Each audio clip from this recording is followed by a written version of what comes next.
Basket.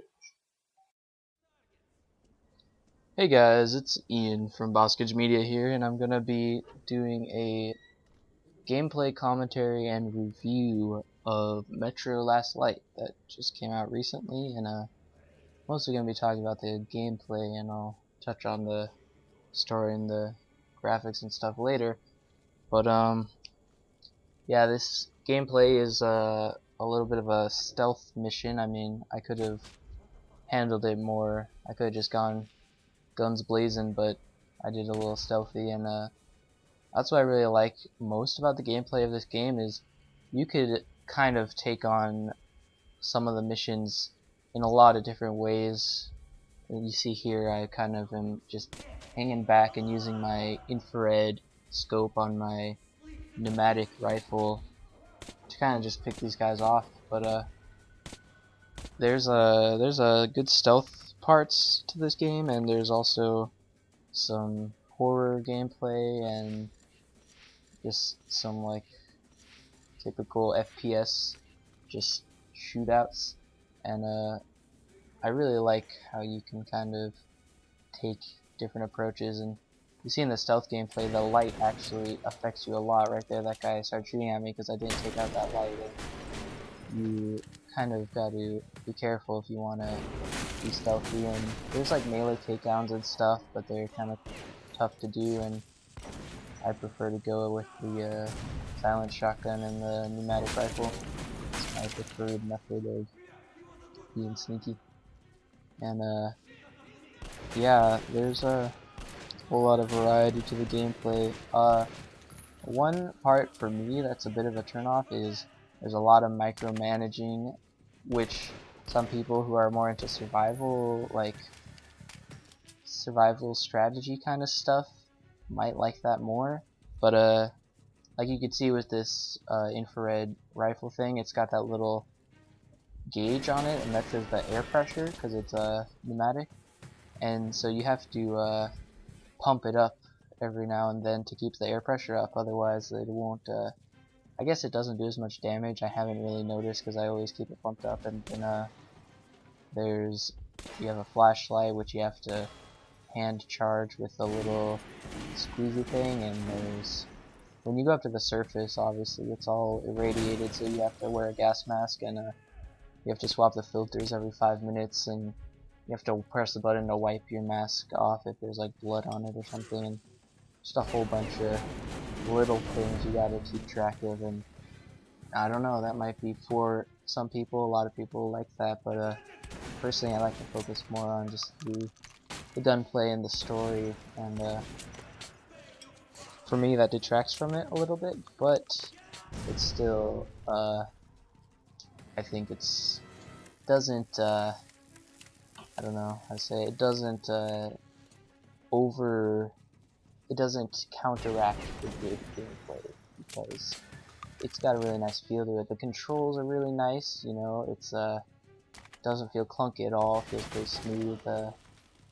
There's not a whole lot of glitches. I mean, actually over here you could see there's a guy stuck in a wall, which happens sometimes, mostly if you use grenades. I actually don't use them that much because I'm really bad. You see I just threw it at that wall.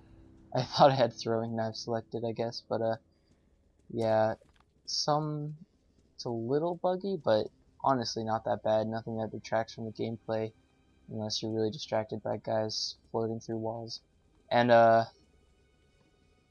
yeah, controls are good. The guns are really, I have to say, they're really well designed, and one of my favorite features of the game is just there's not a lot of guns, which I I am really turned off when a game is like when it has so many guns that you have to keep track of the stats and like figure out which guns are overpowered and only use those. But I mean, this has like a small selection of guns with each like a lot of unique different characteristics, and then there's attachments that, I mean, most games have attachments, but there's the attachments really impact the feel of the gun. Like for a while I was just carrying around two of the same shotgun, one with a silencer and one with a stock, just because they felt so different. It really impacts the characteristics of the gun, and really like it really influences the way you play the game, depending on which 3 guns you choose to hold on to. And you could pick them up off enemies, but also you can choose to trade in or sell or buy guns at like the major little city areas. And yeah, I think the gunplay is great in this game. I love it, I love it. And yeah, one thing I would have to say about the gameplay is it's not so much the gameplay, but the entire game. It's not, I wouldn't say generic, but it's kind of have this feel where it's not, doesn't stand out a whole lot. Like kind of reminds me of cross between Resistance and Fallout. I don't know if that's completely accurate to say, but it's got a feel like that, but it doesn't completely pop out to me. I don't know if it's the fact that the main character, he never talks in the game, he always talks in between the missions like that, and I don't know, I personally don't feel any sort of like attachment to him, or I don't really get him. I just kind of go along with whatever I'm doing. And yeah, as far as the story goes, while we're on that, it's pretty cool. As far as an apocalypse game, I like how it's the societies that kind of emerge after the apocalypse. It's real structured. In Russia, there's the Order, which you work for, which are, as far as I could tell, the non-communist Russian people, and then there's the Reds, which are the communists, and there's kind of a neo-Nazi faction, and then it's kind of some tension slash fighting between them. I haven't completely figured out, because I haven't played any of the previous games or game. I don't know how many there are. I just have heard of Metro 2033. But yeah, and if you are bothered by accents and stuff, this game might bug you a little. I mean, so far everyone either has a German or a Russian accent, which is just, I mean, obviously you're in Russia. It's amazing that they even all speak English, but it will kind of, it gets on my nerves a little bit, I have to say. I mean, I'm not the biggest fan of 24/7 Russian swearing and stuff, but it's kind of, I would say it adds to the atmosphere of the game. Yeah, as far as the graphics go, I'm playing on low graphics right here, which is kind of what I'm limited to when I'm recording. When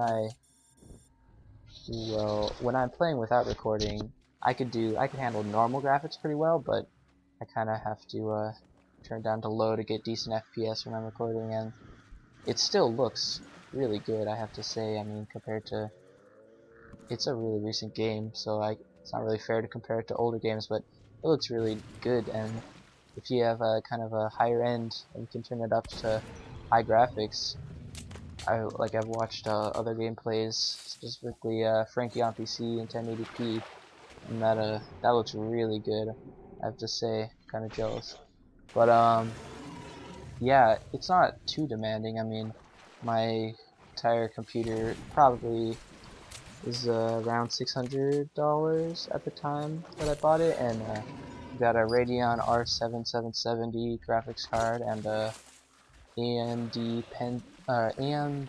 Phenom 2 965, I think it's called, processor, and it's not really pricey, and it handles this pretty well, so I mean, it's not bad. But yeah, overall, I really am digging this game. I haven't beat it yet. I'm kind of on edge, waiting to see what happens next, and gameplay, I'm really digging it. And see here, I kind of forget that I didn't realize that your gas mask could break, so I'm trying to get my mask back on, and I eventually just choke to death out on the surface.